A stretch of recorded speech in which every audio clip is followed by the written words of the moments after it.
Ready to supercharge your savings game right from your couch? Let's get your CIBC savings account open. First, unlock your phone and tap the CIBC mobile banking app icon. Make sure you're already logged into your personal banking profile.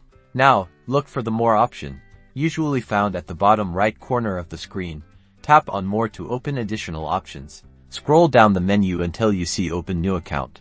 It's typically located in the Accounts or Services section. Tap on Open New Account. You will see a list of different account types available. Choose Savings Account. Review the different savings account options carefully, paying attention to interest rates and any applicable fees. Fill in the application form. This will include personal information like your address, employment details, and how much you want to initially deposit into the account. Follow the prompts carefully. Read the terms and conditions thoroughly. It's important to understand the fine print before proceeding. Scroll to the bottom and tap Accept or Agree to confirm you've read and understood them. Once you've submitted your application, you'll see a confirmation screen indicating that your savings account has been successfully opened. You'll likely receive an email confirmation as well. Congratulations, you're all set.